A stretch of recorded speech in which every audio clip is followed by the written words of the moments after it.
O julgamento em nós mesmos pousando a destra sobre a minha fronte, continuou, com nobreza e sinceridade, Jacob, fez bem anunciando as próprias faltas neste plenário fraterno.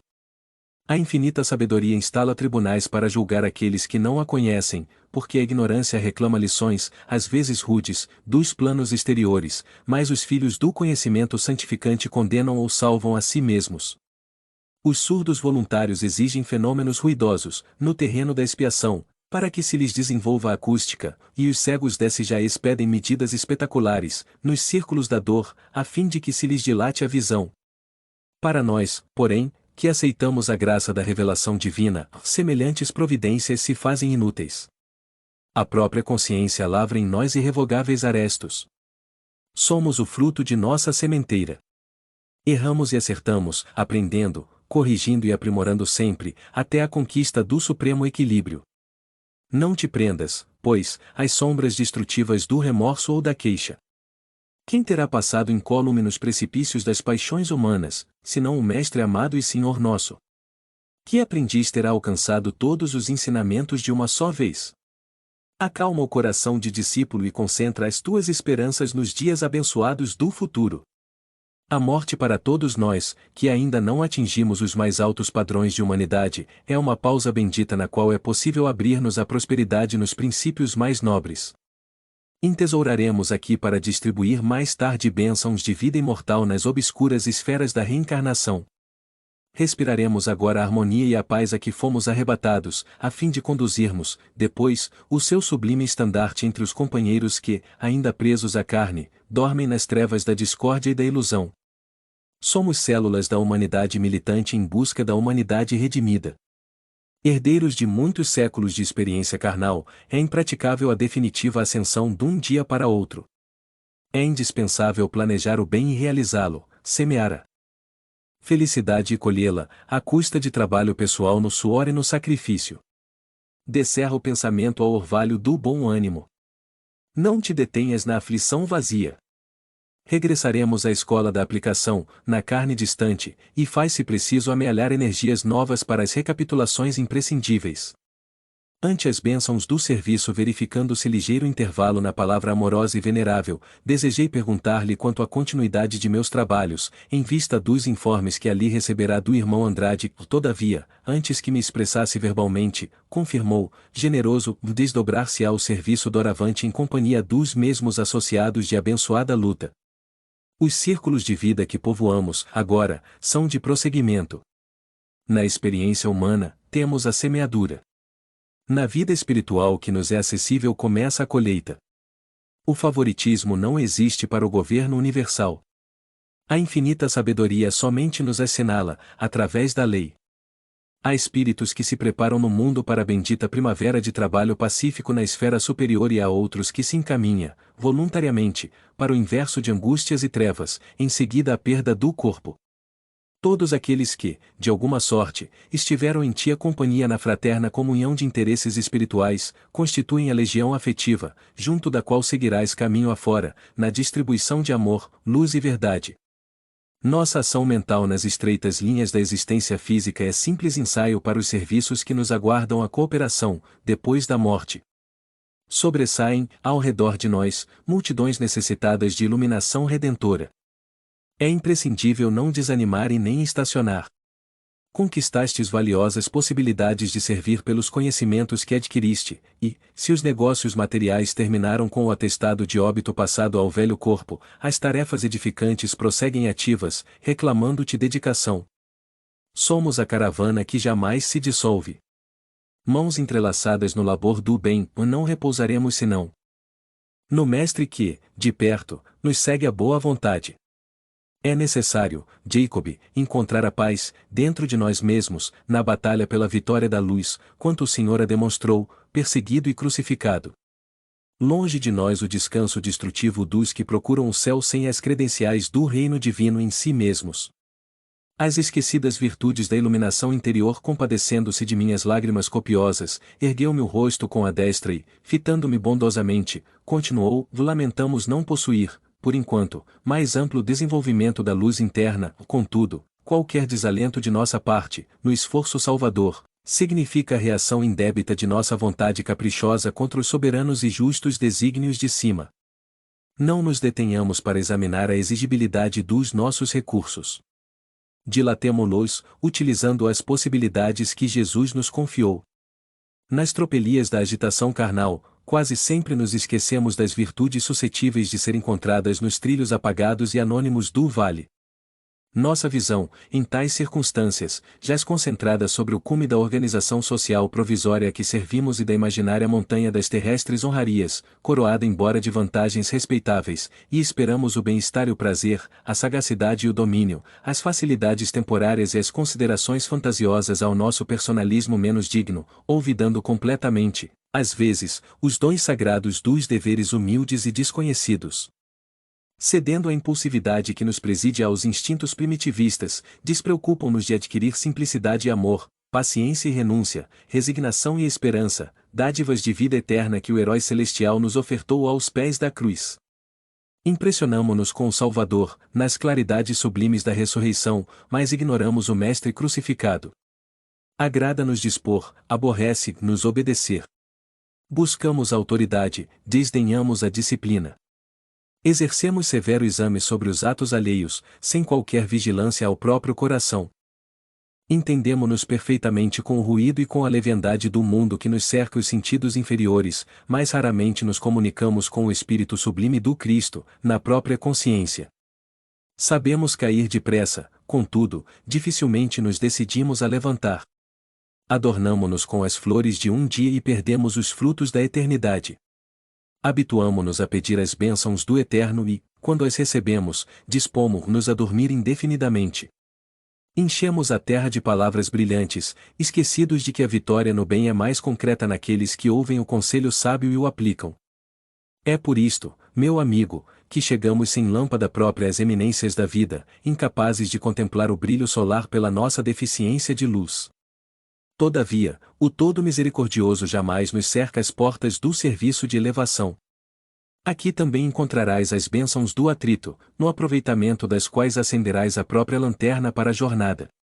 Sem as qualidades que nos santifiquem o caráter, dignifiquem a personalidade, espiritualizem o raciocínio e iluminem o coração, é impraticável a felicidade nos mais gloriosos mundos. A lâmpada pode ser acanhada e pobre, no entanto, se possui material equilibrado e perfeito para sintonizar-se com a sede da força, produzirá luz e beleza, em silêncio. Renovemo-nos, assim aprimorando as nossas possibilidades interiores para que nos comuniquemos com o Supremo Doador da vida, através dos fios invisíveis de amor que o ligam com o universo infinito. Deixa, Jacob, que rujam tempestades do mundo, esquece as recordações violentas do passado, emerge do homem velho e caminha para o alto. Irradiar-se-á, então, tua luz brilhante e pura. Amemos o trabalho transformador. A vida nada deve aos inúteis. Somos ramos da videira divina e a nossa felicidade exige a seiva imortal que procede das raízes profundas. Sem esse alimento, convertemo-nos em galhos secos e improdutivos. Atravessa, corajoso, esta hora de transição. Reanima-te, no Senhor, e não desfaleças. Ao fim da reunião em seguida, como se desejara subtrair-nos a ideia de cerimonial, passou a 97 e voltei a conversar naturalmente conosco. Referiu-se aos companheiros que lhe compartilham as atividades na esfera em que se encontra e entabulou particular palestra com Gillon sobre o evangelismo no Brasil e as angústias do mundo moderno. Mais 4 entidades ligadas ao fraternal mensageiro se materializaram em figura harmoniosa e fulgurante. Abraçaram-me com carinho e cantaram com os meninos orientadores um hino suave consagrado a Jesus. Em torno de mim, os doces entusiasmos da Boa Nova traçavam planos de sagrada cooperação com o Cristo. Reportavam-se os amigos presentes às multidões de espíritos fanatizados no mal e aos sofredores desencarnados de todos os matizes, examinando recursos para esclarecê-los, ampará-los e auxiliá-los, ou mais, apesar do interesse com que lhes registravam os projetos de renovação redentora, ou não tinha comigo senão lágrimas de compunção e reconhecimento. Outros cânticos se fizeram ouvir comoventes e formosos, e quando Bittencourt Sampaio e os dele se despediram-me em deslumbramento de júbilo, senti a princípio de uma revolução interior, de profundas consequências em meu futuro. Perderá, momentaneamente, a curiosidade doentia que me orientara até ali. A claridade dos outros me acentuara a obscuridade. Minha inquietação característica centralizara-se. Por que avançar no conhecimento cerebral, de almas escuras? Cabia-me mudar de rumo. Na realidade, fora agraciado pela benevolência de muitos amigos que me rodeavam o espírito de atenção e ternura, mas, nos recessos de meu ser jaziam os sinais de minha inadaptação ao reino do Senhor que eu ambicionava servir, ou antes de estendê-lo aos outros, tornava-se indispensável construí-lo dentro de mim. Embora a beleza inesquecível daquela noite de amor, as graças recebidas confirmavam-me, no fundo, as primeiras impressões de que eu não passava de um mendigo de luz. Na escola da iluminação. Infinita é a bondade do Senhor que não força a criatura e espera sempre. Se fosse fustigado pelos amigos com palavras rudes, logo após a desencarnação, se me relembrasse descaridosamente os erros, talvez me refugiasse na própria resistência, acentuando as sombras que me dominavam a alma. Provavelmente inventaria recursos contra o serviço da luz.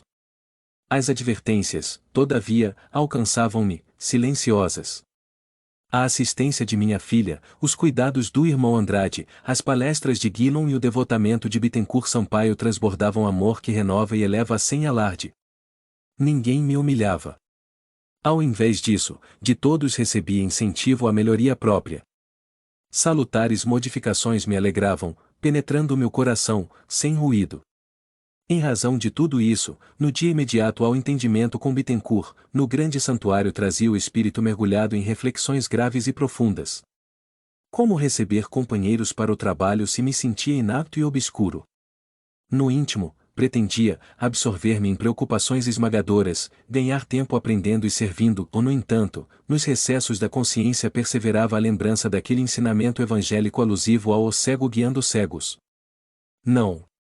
Não deveria precipitar-me. Convinha meditar em oração, suplicando ao Senhor acréscimo de viabilidade espiritual. Era inadiável o meu reajustamento, antes de entregar-me a novas empresas. Instituição renovadora nesse estado d'alma, recebi a visita intencional de Guilom, que me asseverou não ignorar quanto me ocorria. Atribuiu-se-me as dificuldades à transitória inadaptação à vida espiritual e aconselhou-me um curso rápido numa das escolas de iluminação existentes ali. E como eu lhe pedisse ajuda, explicou-me, sorridente, que encaminharia a solução do problema com o irmão Andrade, esclarecendo, leal. Nesse serviço novo, Jacob, procure ser menino outra vez. Não guarde ideias preconcebidas. Esqueça o homem de negócios que foi, ouvide a sua posição de comandante com subordinados e pessoas agradecidas à sua disposição. Chega. Sempre o momento em que nos cabe devolver ao Senhor as dádivas que nos empresta, a título precário. De mente lavada e fresca, você aprenderá melhor o sentido da vida real. Saber recomeçar aqui é uma ciência agradável e ao mesmo tempo complexa. Ouvi-lhe atentamente o conselho e, depois de breve combinação com a filha, fui conduzido pelo irmão Andrade a uma das dependências do mesmo templo que visitáramos na véspera. Algumas dezenas de espíritos aí se achavam em contato com os instrutores. Notei que as aulas iam animadas, todavia, não se revestiam de caráter solene e, por esse motivo, tornava-se difícil destacar professores e aprendizes. Tudo simples e cordial. Primava o ambiente pela expressão acolhedora. Dissertações graves, em fraternidade envolvente. Andrade me confiou a proteção do gabinete administrativo e afastou-se, depois de explicar que me dedicaria ao aprendizado de apenas algumas semanas, por ser detentor de certa bagagem de conhecimentos elevados, recolhidos na esfera carnal, considerando-se que as maiorias dos companheiros, ali estacionados nas lições diuturnas, disputavam, por enquanto, alguns recursos rudimentares da espiritualidade superior. Informações úteis. Vendo-me a sós com o instrutor que me atendia, surpreendido gravei suas palavras estimulantes e afáveis. Revelava-se sinceramente interessado em auxiliar-me. Conduzindo-me a extenso recinto da organização, falou-me, alegre e franco, você apreciará ensinamentos e valer-se-á das possibilidades da escola, com a eficiência precisa, em meio de espíritos que lhe são desconhecidos até agora. Em matéria de aprendizado iluminativo, as afeições terrestres nem sempre ajudam. Comumente perturbam, aliás. A conquista de luz interior demanda certa violência aos interesses do eu e os parentes ou afins, por vezes, tocados de afeição exclusivista, de amor próprio ferido. Isto, na maior parte das ocorrências, envolve a alma numa redoma de perigosa ilusão, tal como se um material isolante nos afastasse do clima real da vida. Cada qual se nós é um problema particular na criação divina. Enfrentemos corajosamente os nossos enigmas. Se for preciso libertar das zonas inferiores o coração, para religá-lo aos planos mais elevados, tenhamos suficiente valor para fazê-lo. Em tarefa como a que se vai iniciar, a demora da mente nas fórmulas mais respeitáveis de retenção pode ser ruinosa. Fitei o interlocutor, esperançoso e contente, e, talvez porque me observasse o juvenil anseio de aprender com proveito, bateu-me paternalmente nos ombros e rematou, sorrindo: seja feliz. Lembre-se de sua necessidade de transformação salutar e prossiga fortalecido e sereno. Daí a instantes tomava lugar entre os assistentes. Nenhum conhecido. Nenhum laço que me fizesse retomar mentalmente o passado. Soube, aliás, mais tarde, que esse característico da instituição é providencial. Ainda não nos achamos num campo de amor equilibrado. A herança do círculo consanguíneo, da simpatia incondicional, do grupo sectário ou do impulso preferencial ainda nos acompanha intensamente à esfera em que me reajusto. A autoridade superior nos permite conservar semelhante patrimônio em sua feição venerável de inclinação construtiva, durante o tempo que disputamos. Todavia, no regime de aclaramento espiritual, é prudente agir contra qualquer situação exclusivista. Saí a conveniência da congregação de elementos neutros entre si, porque a amizade que aí se estabelece não tem os resquícios da paixão terrena que, mesmo em seu aspecto formoso e nobre, dentro do qual é aproveitada na elevação de nível cultural e sentimental do mundo, funciona contra a harmonia da mente, sem a qual é impossível acender a própria luz. Em aprendizado dentro em pouco, familiarizara-me no curso. Destina-se a organização ao suprimento de valores educativos aos espíritos procedentes da esfera carnal, mas sem grandes compromissos no desvio do bem. É curioso notar que a maioria dos alunos se encontra na posição do homem necessitado de metal precioso, que houvesse demorado muito tempo, junto ao filão aurífero, esquecendo o próprio objetivo. Os professores são incansáveis em esclarecer que na reencarnação temos o mais valioso instituto iluminativo, acentuando que, na realidade, todas as lutas terrestres objetivam redimir o espírito e inflamá-lo de virtudes celestiais. Acrescentam, no entanto, que, chegado ao santuário do corpo físico, o homem ouvida os imperativos de sua permanência nos vários degraus da preparação e passa a perseguir inutilidades ou vantagens efêmeras, quando se não arvorem observador tirânico, ou impiedoso crítico dos próprios irmãos de luta.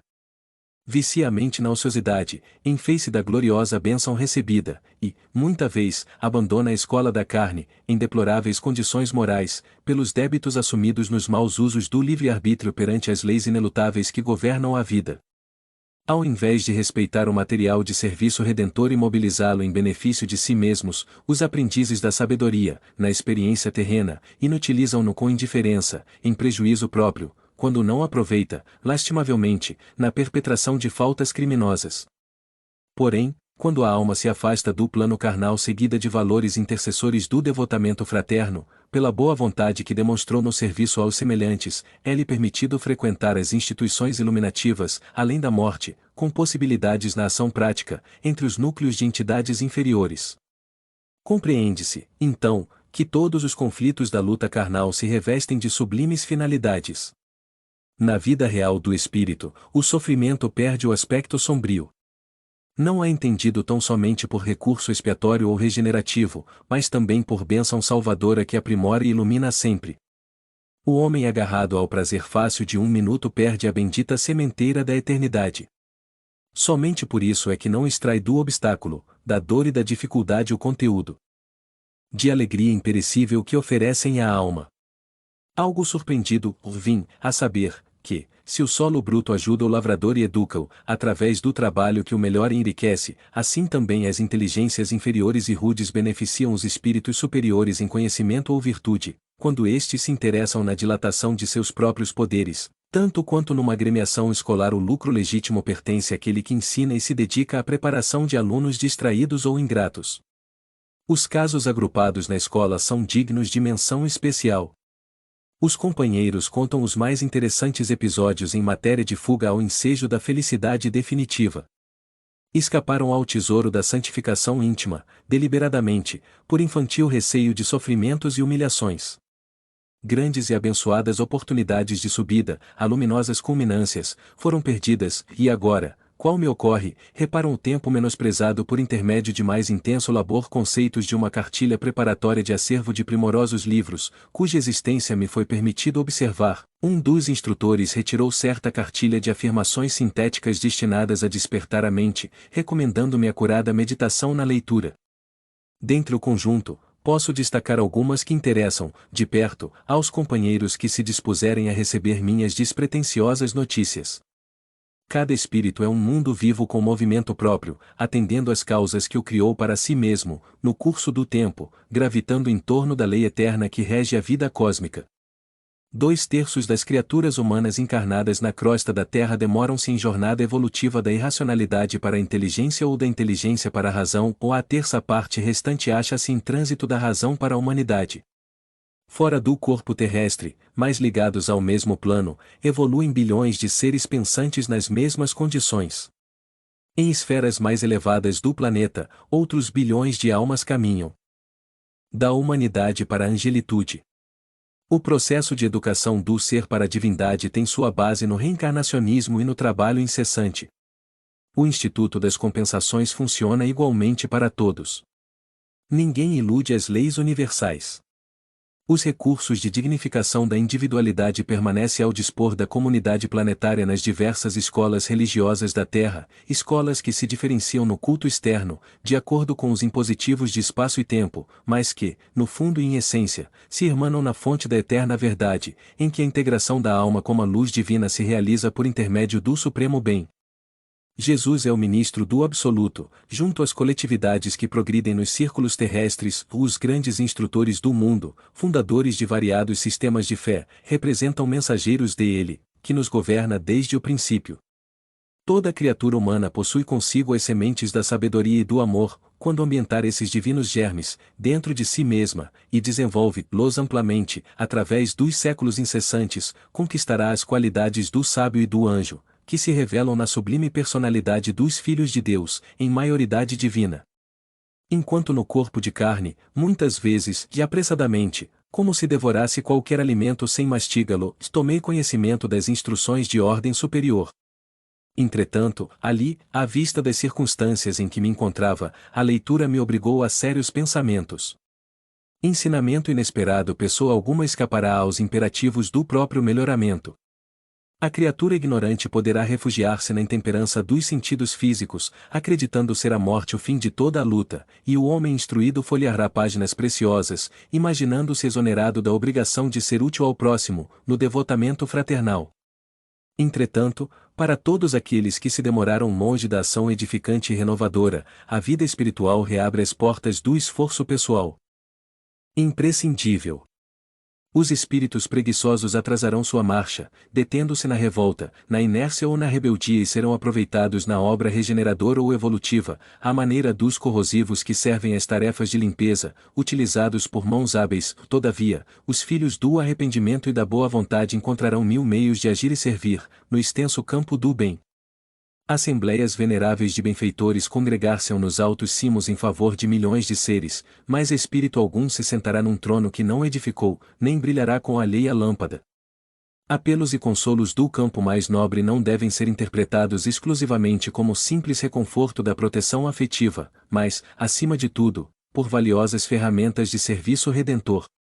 Este é um ensinamento que estou aprendendo à custa de muito esforço e que os amigos esclarecidos da Terra possivelmente evitarão, valendo-se das oportunidades de elevação e aprimoramento que o mundo lhes oferece. Experimentação. Certo companheiro de aprendizado convidou-me a experimentar praticamente as lições da escola iluminativa em que nos reajustávamos. Iríamos ao rio, onde recebêramos valiosas bênçãos da fé.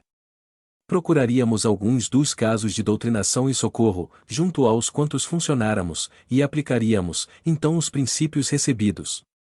O orientador a quem expusemos o projeto aprovou-o, com evidente satisfação, mas considerou que deveríamos seguir em companhia de alguém mais apto que nós, de modo a não perdermos a semeadura. Indagou sobre as particularidades do empreendimento, e, depois de ouvir meu colega, quanto ao que intentava efetuar, comentei o meu objetivo. Lutara durante muito tempo com o perigoso obsessor de um alcoólatra inveterado. Não conseguirá demovê-lo, renová-lo. Gostaria de observar o caso in loco e, com as preocupações a que me compelisse, extrairia certa amostra do serviço maior que me aguardava. O diretor ouviu pacientemente e não apresentou qualquer embargo. Recomendando-me, em seguida, a custódia do irmão Ornelas, veterano em trabalhos da espécie que pretendíamos atacar. Em breve, achávamo-nos na cidade, à noitinha.